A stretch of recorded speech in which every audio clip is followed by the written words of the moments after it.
ଯେପରିକି ଗାଁ ଲୋକଙ୍କର ସାହାଯ୍ୟ କରିବା ତାର ଏବେ ମୁଖ୍ୟ ଉଦ୍ଦେଶ୍ୟ ହୋଇଯାଇଥିଲା। ଗୋଟିଏ ଦିନ ମୂଷଳଧାରାରେ ବର୍ଷା ହେଉଥିଲା, ଆଉ ଭାନୁପ୍ରତାପର ପୁଅ ବାହାରେ ଖେଳୁଥିଲା। ଠିକ୍ ସେତିକି ବେଳେ ଗୋଟିଏ ବିଷଧର ସାପ ତାକୁ କାମୁଡ଼ିଲା।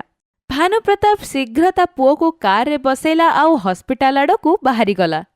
କିନ୍ତୁ ଆବଡ଼ା ଖାବଡ଼ା ରାସ୍ତା ହୋଇଥିବାରୁ ଖାଲ ଭିତରେ ବର୍ଷା ପାଣି ଭରିଗଲା, ଆଉ ଭାନୁପ୍ରତାପର କାର କାଦୁଅ ଭିତରେ ପଶି ବନ୍ଦ ହୋଇଗଲା। ହେ ପ୍ରଭୁ, ମୋ ପୁଅକୁ ରକ୍ଷା କରନ୍ତୁ ଆପଣ। ମୋ ପାପର ଦଣ୍ଡ ଆପଣ ମୋ ପୁଅଟିକୁ ଦିଅନ୍ତୁନି ଭଗବାନ। ମୁଁ ଯଦି ରାସ୍ତା ତିଆରି କରିବାର ଟଙ୍କା ଖାଇନଥାନ୍ତି ତାହେଲେ ଆଜି ମୋ ଅବସ୍ଥା ଏମିତି ହେଇନଥାନ୍ତା। ଆଜିଠୁ ସବୁ ଭୁଲ କାମ ଛାଡ଼ିଦେବି ମୁଁ। ହେଲେ ପ୍ରଭୁ ମୋର ସାହାଯ୍ୟ କରନ୍ତୁ। ବାସ୍ ସେତିକି ବେଳକୁ ଶ୍ୟାମ ସେଇଠୁ ଯାଉଥିଲା। କିନ୍ତୁ ଶ୍ୟାମର ମନରେ ଭାନୁପ୍ରତାପର ପୁଅକୁ ନେଇ କୌଣସି ଦ୍ୱେଷ ନଥିଲା।